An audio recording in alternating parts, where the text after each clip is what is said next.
Coach, massive win today. Congratulations. What changed in the last 24 hours? No, it's just from the disappointment of the way we went about the series. I mean, players, at the end of the day, you individual, you sit and you reflect. You can see that everything that has been happening, we have actually not been playing the cricket that we know that we can play.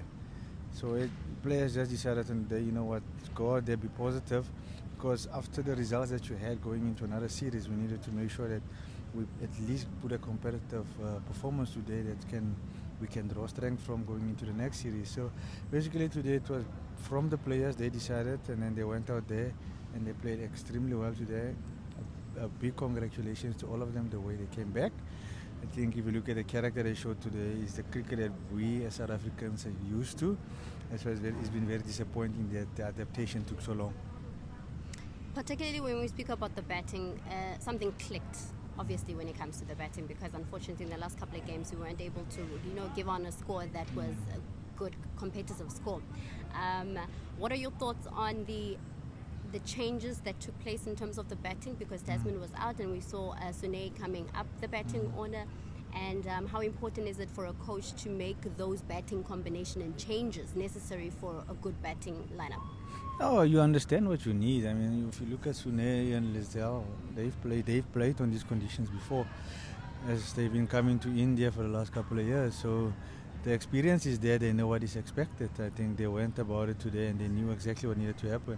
You saw when even the running between the wickets was one of the aspects that's also started picking up. So as far as I think it boils down to experience that we had in the middle, and the way they set it up for the rest of the change room was excellently done.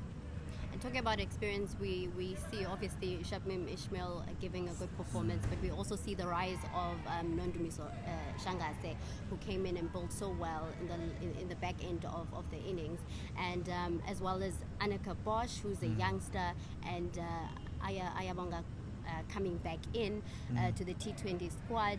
What was your assessment of how the ladies performed in terms of the bowling? Our bowling has always been our strength. I mean, it's good to see that, these youngsters that are coming in that you mentioned, Shangaze, de Klerk, Bosch, coming into such an established unit, of bowlers.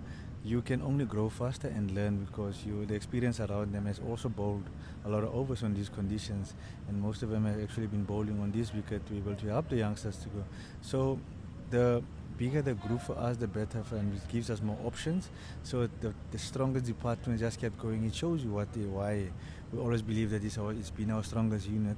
Hence we've been so frustrated with the batting, because the bowlers, they 9 out of 10 times will give you and deliver the goods on the day. So it's for us now just to make sure that our good games and our good games is now becoming very consistent, and then we close the gap between performances that there's a consistency, because we play one every third, fourth game, then we start performing as a team. So we need to make sure that gap goes closer. That is still the ingredient that we need to find as a team going forward, especially in this format, because we have the qualities, we have players that can do that. It's just there to make sure that performance become consistent, that if it doesn't happen in the top two, that the next three batters are just as capable to do what happened today. So that comes with playing. As you see of Wolfhard, the Clark, the youngsters, as they grow and develop under very taxing conditions, hostile environment with the supporters and everything, the way they came through, I think for us it's flying colors, because they can only get better from this. And for us as a unit going forward into the next series, we take a lot of confidence from this, but we realize that we will have to bat. Now you need to bat 50 overs, and we need to apply and adapt again to new conditions. The quicker we do it, the better.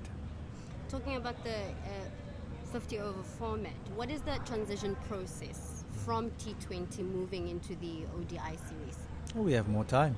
Batters have got more time. I mean, with the bowlers, I think the discipline is now it's slightly the same, and we know that batters are not going to come as hard as they do now when they were knowing that they only have 120 balls. Now they know they've got 300, so they've got enough time to be able to bat.